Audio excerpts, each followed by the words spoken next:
So, from manufacturer to ultimate consumer, the main link in our economic system are the salesmen. Salesmen. Salesmen.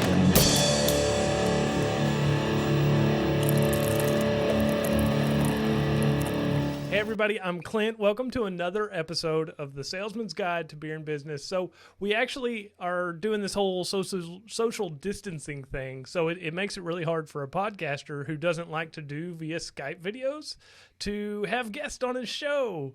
So today we have Alexus Stadler. She is a really good friend of mine. She's also a BDC manager for a local car dealership. And she's been hustling in a lot of different ways. So everybody, here is Alexus. Alexus, hi. How's your self quarantine going? Oh yeah, we are. We're drinking beer a lot. That's been our main goal, is to stay afloat.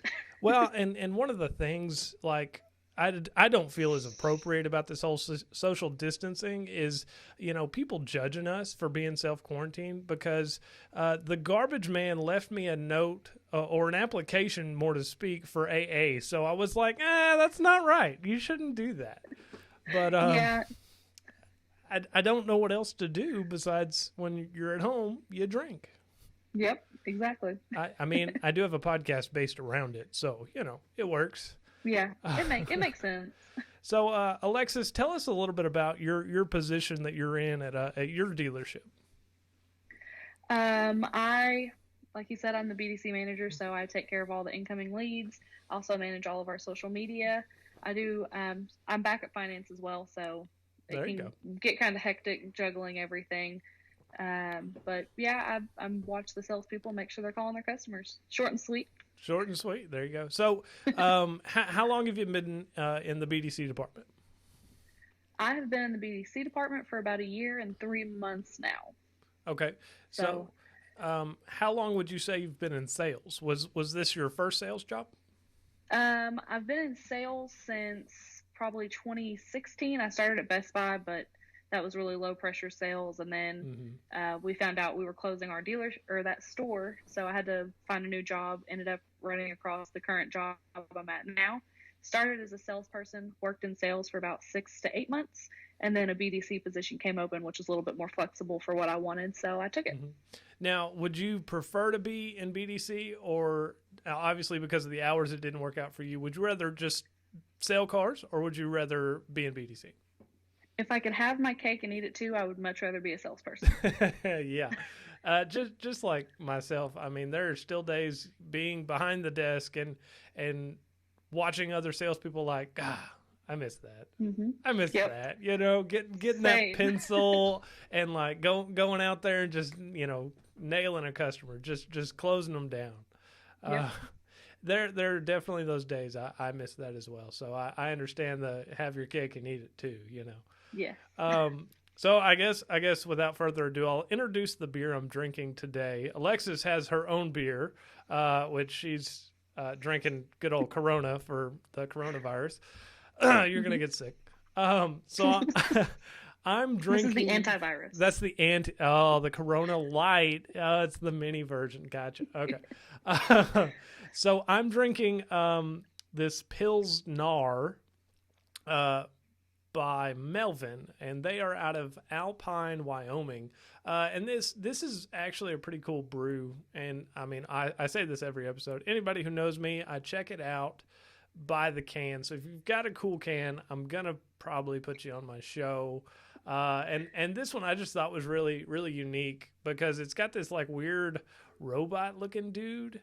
So I'm gonna give a quick glimpse. There's the camera. Got a big elephant in the background. It's got this robot looking guy. I mean, just a cool can. Plus it said Melvin. I was like, hey, I know your name. We can be friends. It works. And I mean, it's got a really good flavor to it. It's a good Pilsner. I've already drank about half this can, so I'm not getting a full glass there, but I mean, good amount of head. You pour it straight in. Very clear. Nice looking beer. It's got a really nice tone to it. It's not overwhelming. It's definitely something on a hot summer day you could grab this and enjoy it. Say if you're going out on the boat, or if you're going for a long hike, definitely bring some beer along for that so you can fall off the mountain. But I mean, it's really good stuff. I would definitely recommend it to just about anybody. So Alexus, let's hear about your beer. Okay, I am drinking a Corona Extra. It is made in Mexico. It's in a glass bottle. It has some foam at the top. That's good. I'm not good at explaining the beers. I just know how to drink them. It has a crown on it, and I sometimes feel like I'm a queen, so that's fitting. Yes. Yes, I can see. And that I don't know now. what these are, but they look something out of Game of Thrones, so they're kind of cool. I mean, I can definitely see that, because that's unique. You can drink and know things with that beer. Exactly. I drink and know things all the time. And I'm sporting a LSU. Mike the Tiger LSU koozie. So Go Tigers! Go Tigers! Go Tigers! As a Oh, and it tastes good. Oh, well, that can be debatable on some platforms, but regardless. So let's dive back into your first sales job. You said you're working at Best Buy, right? Yes. Okay, so what was your real sales tactic at Best Buy? I mean, obviously it's a retail store, but I mean, you're still in a sales position. You're more to help the customer, but you want to make a sale, right? Correct. Yeah. I mean, they did track our numbers. We didn't get paid off what we sold, but they did track our numbers. And if you sold more, then you were obviously going to be one of the favorites. So main tactic was to never sell something a customer didn't need, not to oversell them and to sell them what they needed. And sometimes the customer didn't know what they needed. So there was an opportunity to upsell if they, come in wanting a clear picture, but they don't have any 4K capable stuff at their house. There's no point in them having a 4K TV. So, it was just judging whether or not the customer actually needed what they thought they needed and selling the correct thing. I got you. Well, and I mean, that would you say that applies to even in car sales now, right? Very much so. Yeah, you definitely don't want to oversell a customer or undersell them, and you should never judge a book by your cover. That's one thing that I learned from Best Buy. Okay, so let's theme that around that, because I knew that story and I was kind of hoping we would get on that, and you said it perfectly for me. Not judging a book by its cover, because I know we both have stories from not judging a book by its cover. I think everyone does. So many times I've seen that happen. Salespeople just either going out on the lot or getting that up, or having a lead that just doesn't have the right information, just sounds sketchy or whatever the case may be. And they go, oh, this isn't going to work out. I'm going to say I called them, and you can't do that. So in that aspect, you've been in BDC for a little while now. You've seen those, what we call trash leads. They just don't look right, only get an email, or, the email is 123, don't care. Like, it's not a real email. Have you ever had those emails come across and you worked it, got a hold of the customer, and still closed them? Yes. I have had a couple experiences where the phone number was fake, and you could tell the name was fake. I had SpongeBob reach out to me one time trying to buy a vehicle. Couldn't get a hold of him by his phone number, but his email was legit. And though, I didn't sell that specific customer. He's just one I remember very well. We did end up emailing each other, and he came to the lot. We just ended up not having what he needed, and he needed it that day when the dealership down the road had it from us. So there's not anything I could do because he had already been there. He'd already seen it. They knew, so they weren't going to give it to us. No. But yeah, you should never. Don't ever judge a book by their cover. So. Yeah. Well, and even in my experience, I've had it where, I've had customers who looked poor, and I did judge them, but still gave them my all. You can do your own mental game, and I've done that before where I go, oh man, I'm just wasting my time, but still go through with it. You got to do your job. You never know. I always say that to everybody. A number's a number. Number's a number. You never know what's going to happen. And just walking up, talking with them. I hate to talk bad about them because they did buy, but they smelled awful. Their car was like trashed, and they were like, "Yeah, we really need a new minivan." And they weren't looking like way above their criteria. They weren't looking for some $90,000 unit. They were just, well, we kind of need a minivan. I was like, okay, what are we looking for? Are we looking for loaded up when we look not loaded up? Long story short, because I can go all day. They went home to think about it, and I was like, okay, yeah, bye guys, it's great meeting y'all. If y'all need something, here's my card, call me, it's always great, and left, come back the next day with a check from their personal bank account. Was like, okay, they and I learned through people around town that they have a lot of money, Yep. just don't show it on their clothes or in their cars or anything like that. Obviously they need to invest in a shower, but so real quick, just because I know we've had some bad ones together. What was the worst trade-in you've ever taken? I'm talking like snakes in it or bugs or vomit in the backseat. What was your worst trade-in? Oh, worst trade-in. Probably one that I'm about to take in on Wednesday. He runs a cattle farm. Oh. And it's nasty. No, I can see that. There's stuff in the carpet that shouldn't be in the carpet. Well, I hope somebody... There's stuff on the steering wheel that shouldn't be there. Yeah, I hope somebody tries to sell him some vinyl floor mats or something on his new rig, because it's going to need... Yes, yeah. Cattle farm is a dirty business. Oh, yeah. I guess I'll pull out my regular questions now instead of free-forming this. So what was your biggest fear getting into sales? Ooh, biggest fear. That I wasn't going to be able to make any money. Okay. But that was also my greatest motivator as well.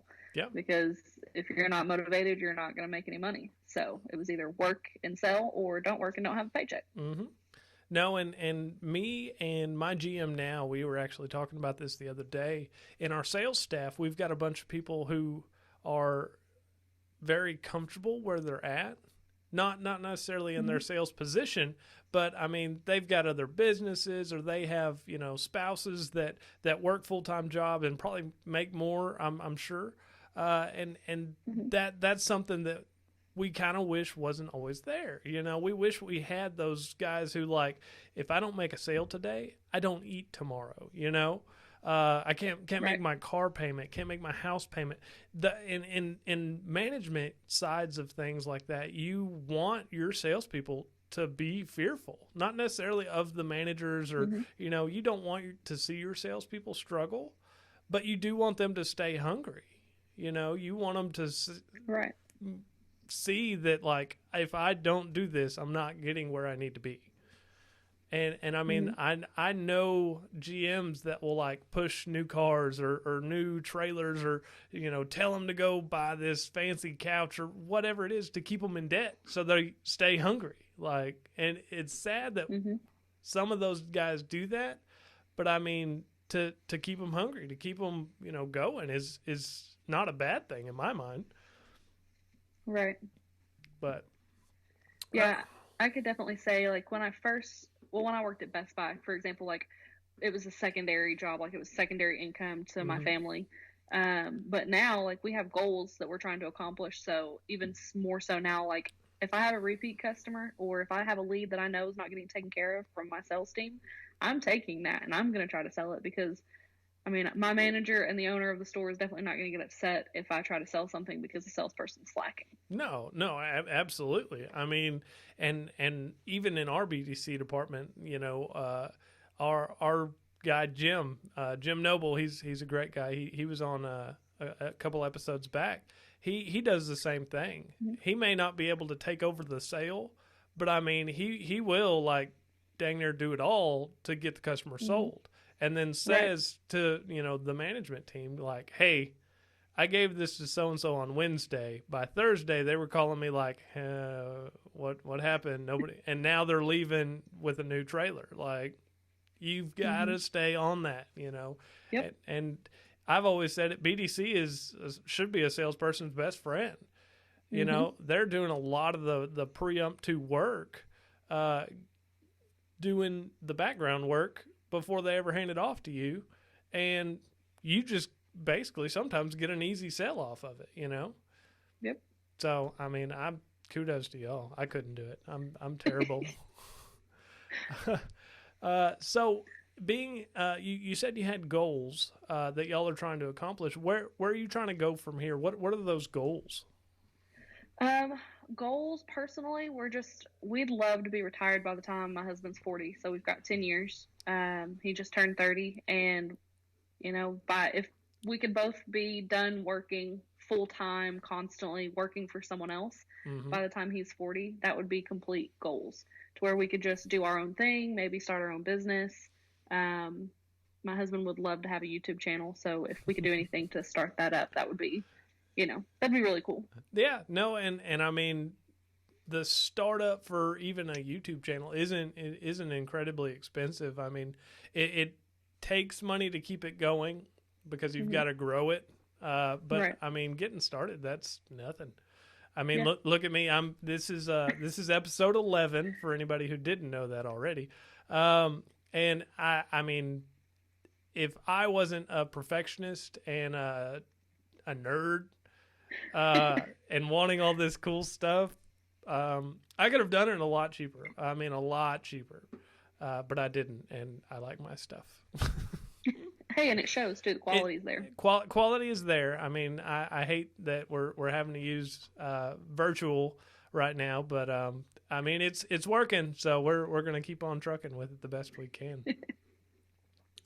So tell me a little bit about your dealership. I mean, I know your dealership inside and out. Yep. But for anybody who didn't know, me and Alexus used to work together.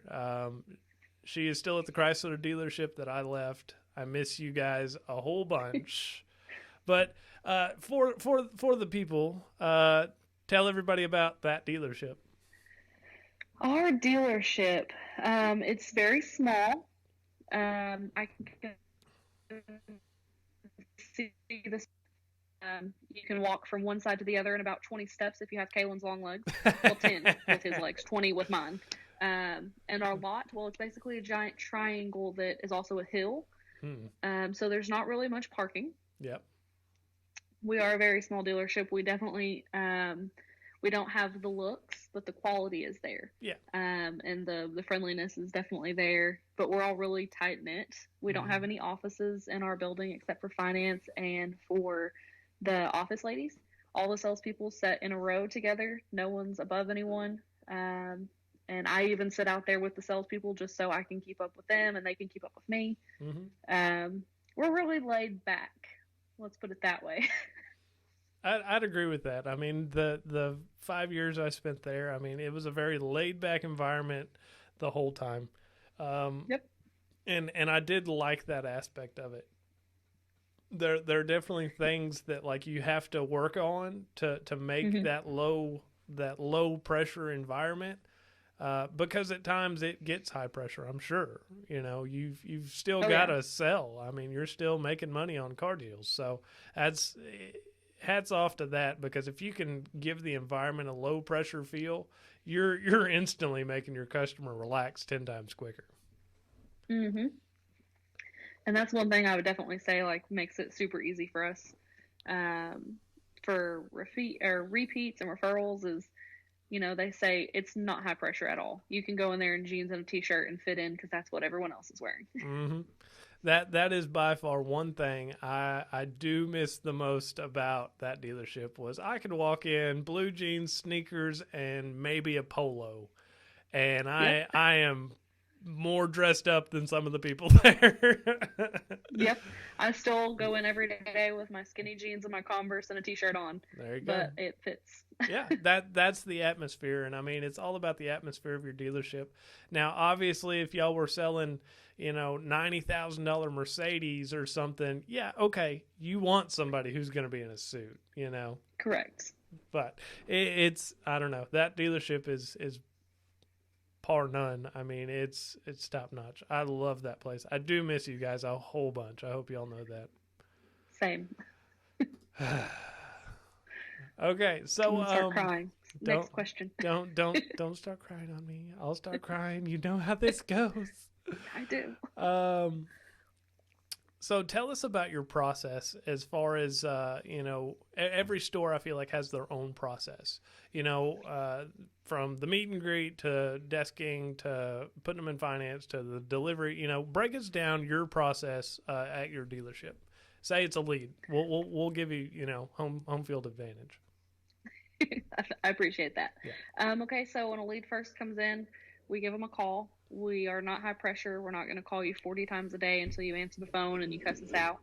We're going to call you once or twice a day. We're going to send you a couple text messages, and we're going to send you an email. Once you respond with whatever your answer is, if it's coming in to look at a vehicle, we're going to have your vehicle pulled up and ready for you if you have a specific one you're looking at. If not, we're going to have a couple grouped together of what you're sort of interested in. That way we can have a real quick walkthrough. You can see the options they have, maybe decide between one of those two, or realize that it's not what you were wanting or needing. So we go from there, and we like to let the customers go on a test drive. Sometimes we go with them, sometimes we don't. We let the salespeople kind of judge that, deciding on how the customer feels. I know a lot of couples like to go on rides by themselves because it really gives them the opportunity to talk about the vehicle. That's not always a good thing. Mm-hmm. Some people don't know how a vehicle works. I remember one of my first test drives I went on, I didn't even know what it was, but it was auto stop start, and the vehicle died at a red light. And I'm sitting here like, yeah, I don't know what's going on. But we ended up getting through it. Yeah. But after the test drive, we like to bring them inside, figure out what their trade's worth if they have one, see what kind of financing options we have for them. And then it's really quick, easy. Salesperson gets their paperwork done to finance. They're in and out. And we give them a walkthrough of how to work the vehicle after they're finished, and they're on their way. Well, that's awesome.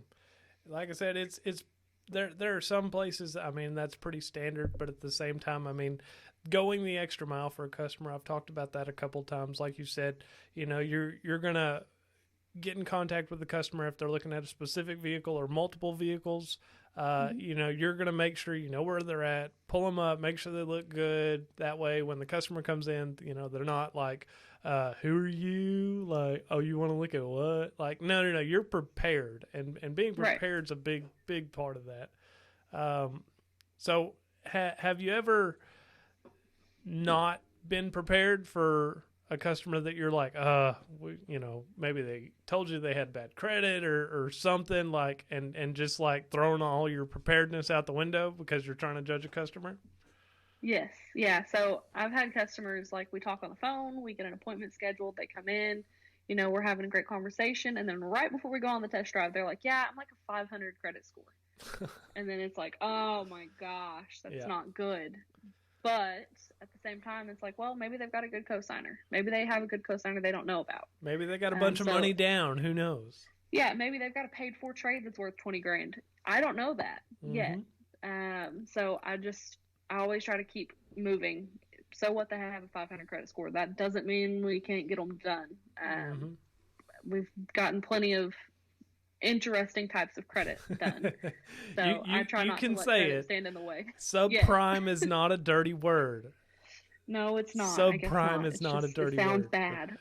It does sound bad, but at the same time, and I'm not afraid to admit this, I've made more money off subprime customers than I have off of 800s or 850 beacons, like, because those are the customers who know the interest rates and know what they deserve and know the products they don't want. Like those are things you've got to look past, because and we've talked about this a lot here recently in my dealership, is the subprime customer is the one you want. The one who is just like, I got approved. Yes, that's thankful. And then you mean I have options for warranties or protections or terms? Like, whoa. You mean I don't have to put $1 down? Changes the ball game. Whoa. Yeah, and I mean, they're so appreciative that you got them done. You got what they wanted, you know? And I know in the car business, it's not always the exact vehicle they want, because I swear every person comes in looking at an RT Charger and will leave in a V6 no matter what. Yep. Because they can take it home, you know? Correct. So, yes. I mean, back to the whole judging a book by its cover thing. I mean, the appreciation is there. Work it like you didn't hear that they have bad credit or just got out of bankruptcy or whatever your downer is. You know, stay away from that. I mean, just work it till it's dead. Don't quit. Yeah, and as Sarah says, work it till it's dead. Make it come back alive and work it again. Mm-hmm. There you go. Good old Sarah. Yes. So how do you stay on your grind? I mean, what keeps you motivated and keeps you going to work every day on those really rough days? I mean, what is it? What keeps me motivated? I guess, goals. Goals. That's what keeps everybody motivated. Paycheck, that also keeps you motivated. But my team, we don't have the best of days every day, but most of the time it's really easy to work there. And, you know, they always have questions or concerns, or maybe they need help closing a customer, or they just need someone to do a walk around for them. Stuff like that. It just keeps me wanting to do everything I can to help support my team. That way they can do the best they can. Mm-hmm. And that, more than anything, is motivation to me, because it means everyone's going to do good. Mm-hmm.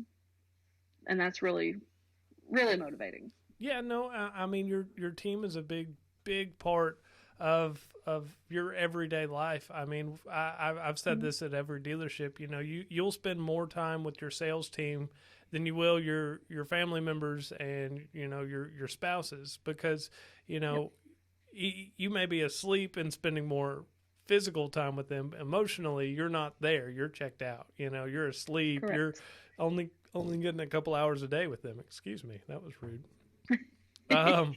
But I mean, shout out to both of our spouses, because they put up with us. Okay, so yeah, that takes a lot of work. That really That's a whole does. other job. Yeah, I mean, I love my wife to death. I mean, I love both of you guys, you and your husband. I mean, I'm glad we made friends, and even miles apart. I mean, we're still good friends. We still play virtual beer pong. So yes.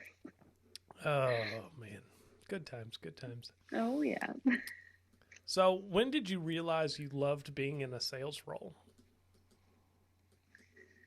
Probably at Best Buy, mainly for the reason is customer would come in, they had a problem, and I was able to fix that. Mm-hmm. And them leaving happy and leaving satisfied, or just having a solution to their problem, even if I didn't sell anything.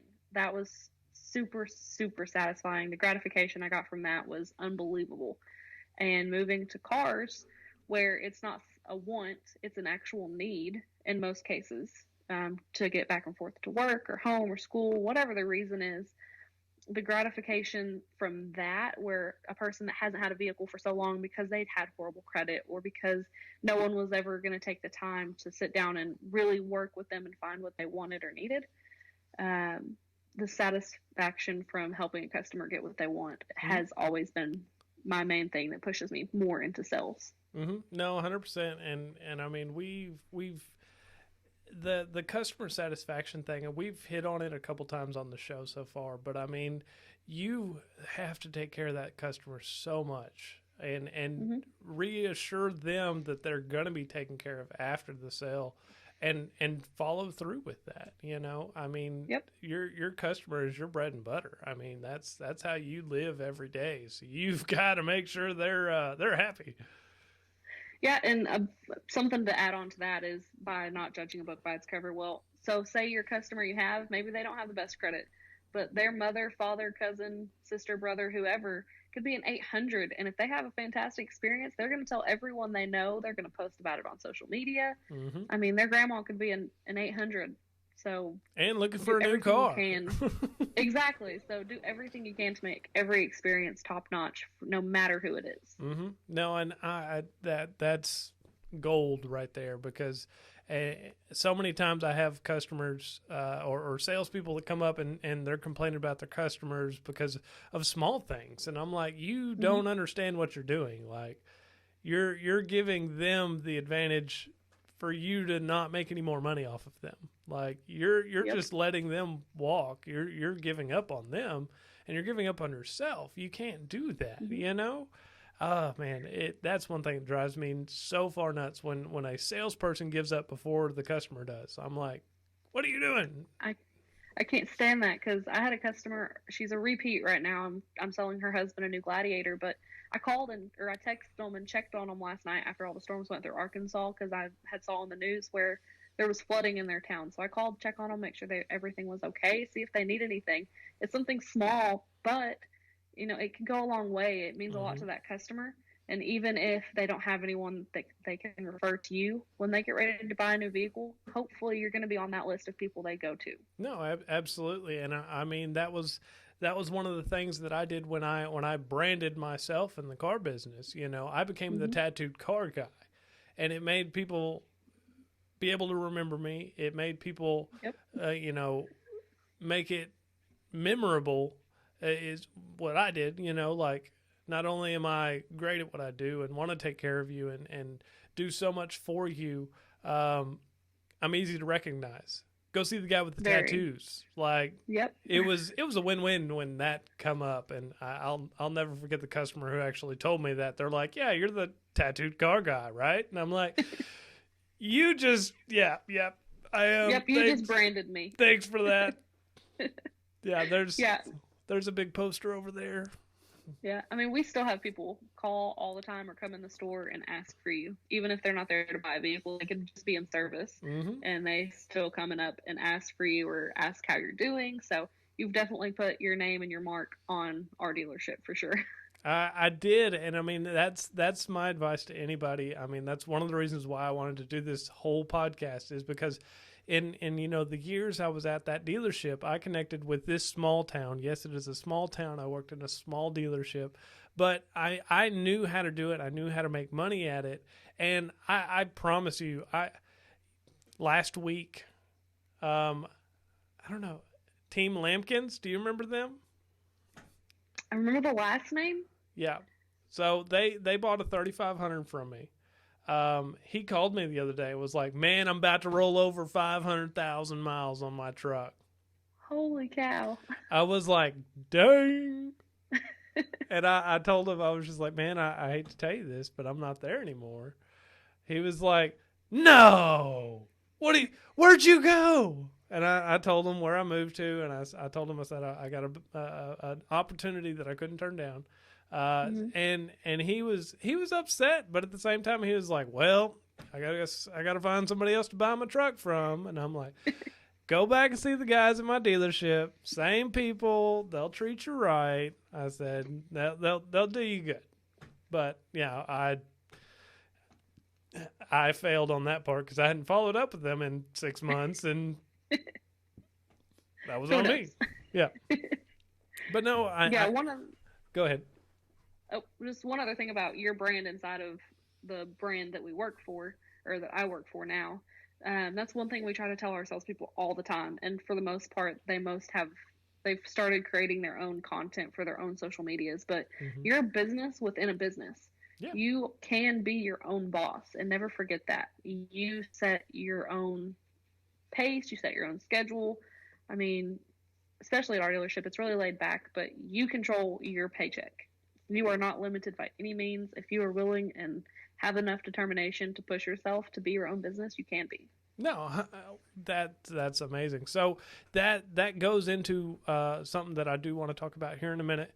But I mean, she's 100% right. I mean, you have to brand yourself. You have to make your own business within a business. So by doing that, I mean, my goal when I was in sales was to be draw free, where I did not take a draw from the dealership. I showed up, I sold cars, and got a commission check. Yep. paid once a month. That was my goal. Now, I didn't get there in that business, but I moved into management and became a genius. So, uh, no, but I mean, that was always my goal. And that's what I said I was going to strive to do was to be 100% draw free and to have my clientele base. And I mean, if you're getting started, when it comes to building your client base, it starts from day one. The first sale you make, it starts there. It starts before then, because every customer you talk to is a future buyer in some way, shape, or form. They may not be buying from you, but if you at least put on a nice face, didn't lie to them, told them you're new, and that's understandable, you can keep that customer around. They just may not buy right that second from you. They may need that person to push them over the edge and say, yep, you're buying the nice truck, go get in it, But, Yes.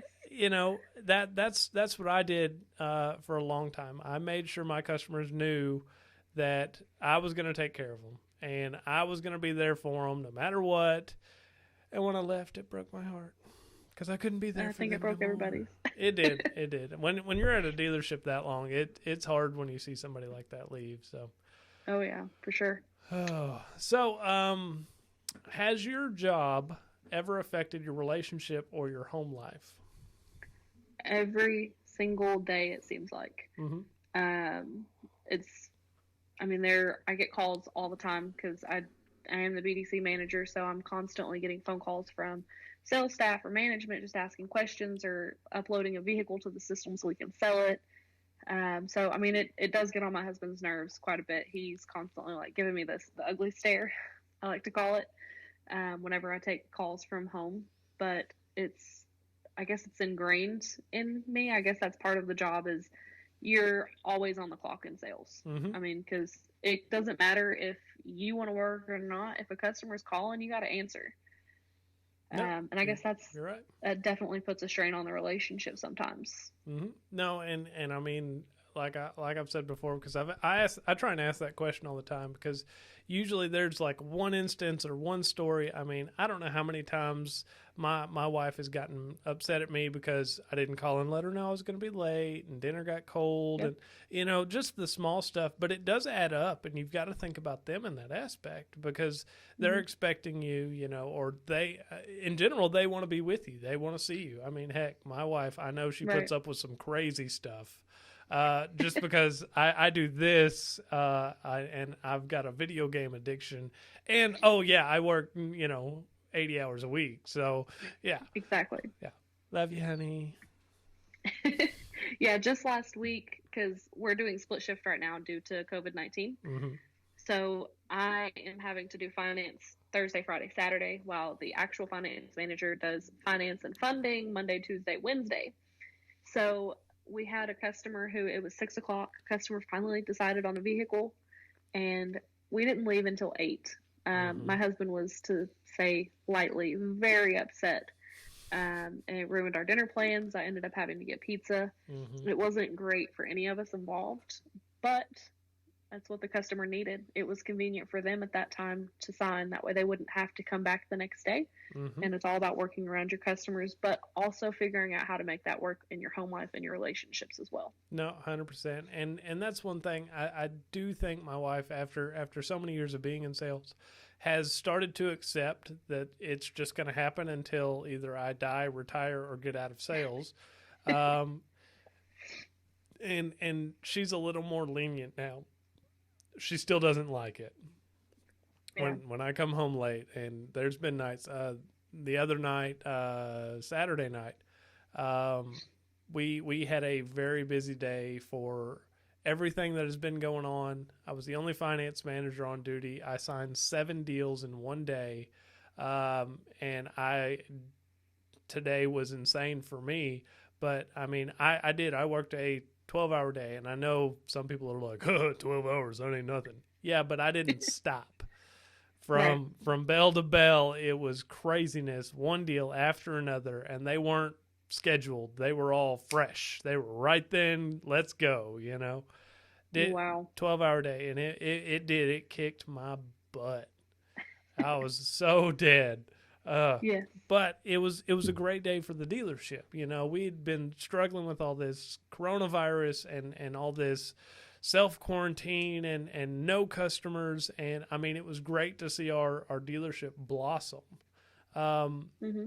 So let me ask you this, just because I don't know what's going on down south. Is how is the coronavirus and all this lockdown and quarantine stuff affecting your dealership? Because since we are in such a small space, I mean, the salespeople sit within 5 feet of each other. So that's kind of why we've been on split shift. So the salespeople have a little bit more room. Mm-hmm. Although we were doing that for a couple weeks, we are no longer, we're kind of, it's at your own discretion on whether or not you want to come in. But I mean, we're staying healthy so far. No one in our store has been affected. That's But good. we're being taken care of by management for sure. So we're thankful for that. And we're still thankful to have a job to come into. Yeah, no, and I mean, I know our dealership started that. We're a very corporate dealership, and they started, you know, mandated layoffs, and they're from everything I'm hearing, it's guys, we just can't do it right now. We will bring you back 100% when this is over, but right now, you know. Right. We've got to take care of the business before we can take care of individuals, and that sucks. Yeah. And I've heard of a lot of people, really good friends of both of ours, who are getting laid off from major corporations, and it's sad that this is what it's come to, you know. Hmm. And I anybody who is in a sales position, I know it hurts right now, because this is when everything starts going crazy. This is when everybody starts getting out, wanting the new vehicles, new travel trailers, jet skis, boats, motorcycles. I mean, this is when it gets nuts, and we're sitting on our hands about to go nuts climbing the walls. So I hate Yes. it. Yeah. I hate it. I am thankful that I am still employed, and I can't, I don't know, I can't thank my department and my bosses enough that decided I was the better of the two. So it makes a big difference to me knowing that I can still get up and go to work tomorrow. I'm not at one bit scared of this virus thing. I'll wash my hands and I Clorox everything, like, but I'm not scared of it. Like, it's gonna kill me. It's gonna kill me. Okay. Mm-hmm. That's where I'm at. If you're going to catch it, you're going to catch it. That may or may not be the case. I don't know. I'm not a doctor. But I'm just blessed to be able to go to work every day and, I mean, continue to be able to support our family and help the customers that do need a vehicle in this time, because, I mean, we have been deemed essential. So, and that has come so far. I mean, we have had quite a few customers that needed a vehicle, or, you know, first responders that had to have a vehicle. Yeah. No. So I'm thankful we're able to still support them. Well, and that was us. I mean, being in RVs, a lot of people are like, why are you deemed essential? Well, because people live in these things. This is a home. So our service department in general has to stay open. And if it's Right. something like, we had a really bad hailstorm come in just a couple weeks ago. It was like 2 weeks ago, that insurance totaled out a bunch of their campers. So Oh, wow. they needed new ones. That's why we're here.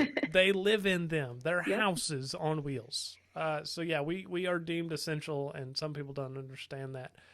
Regardless, I mean, we are deemed essential. I'm thankful for that. So Yes, very thankful.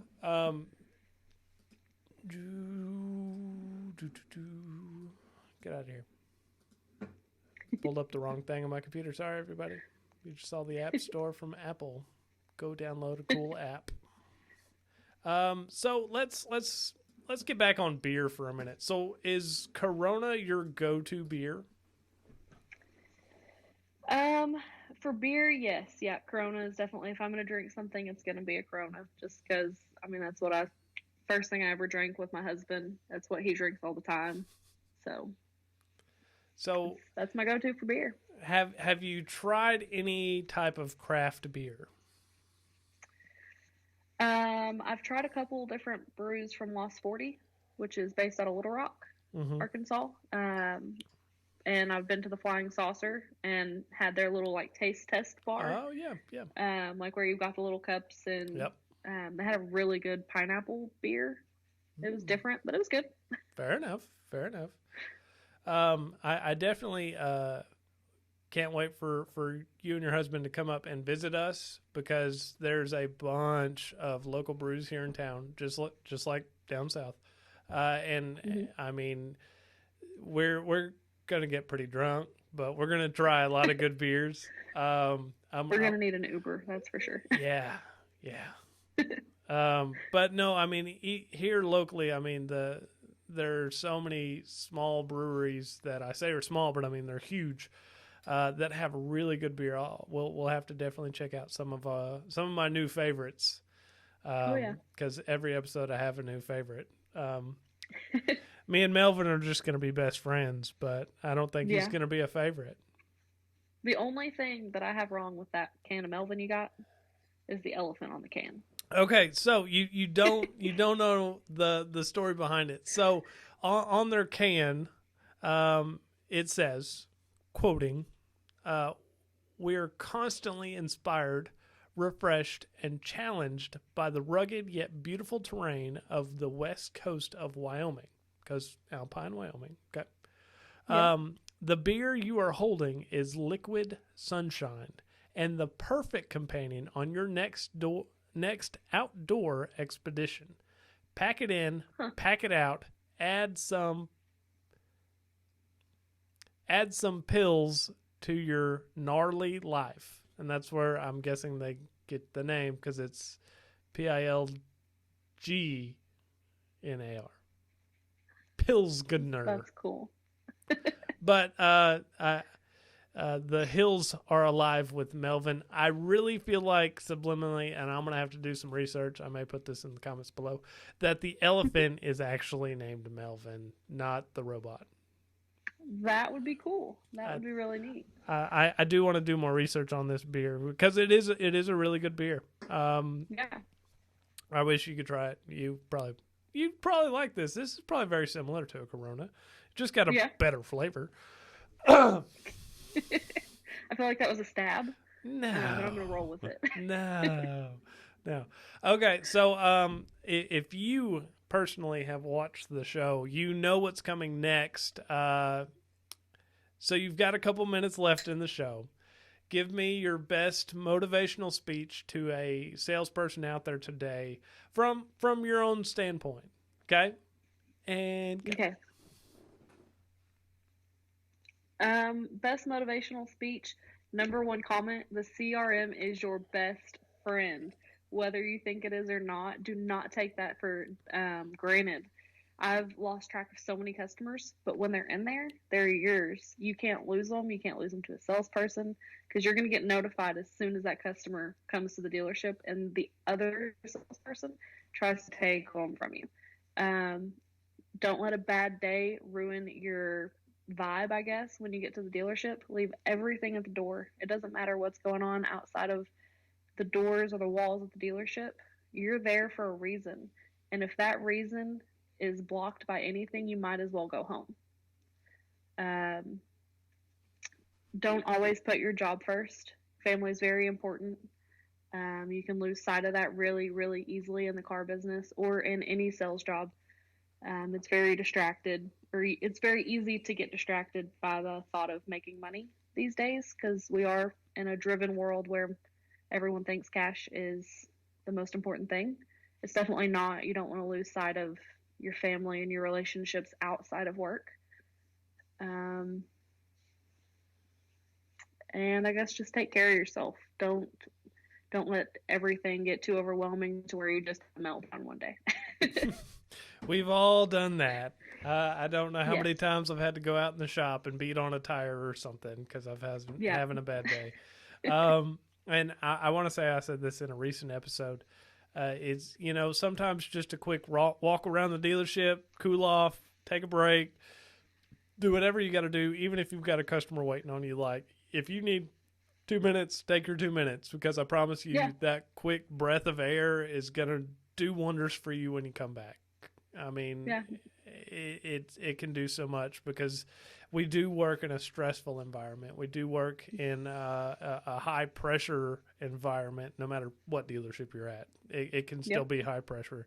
And you've got to be able to take care of yourself. You've got to be able to, keep your family in mind and keep them, happy and yourself happy. So, I mean, that is good advice. I would say to everybody.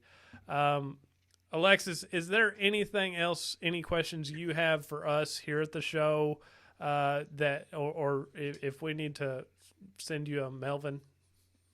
I was about to say, if you could send me a Melvin, that's my only request. Okay, I'll send you a Melvin. Send two, that way Ryan can have one. There you go. Yeah. I'll send you and Ryan a Melvin for y'all to try them. I think y'all like them. I think they're. If you're a Corona drinker, I think you would enjoy that pretty much. I've never been one to not try something at least once. There you go. All right, guys. So don't forget to like and subscribe to us on Facebook, YouTube, Spotify, iTunes, and all major podcasting platforms.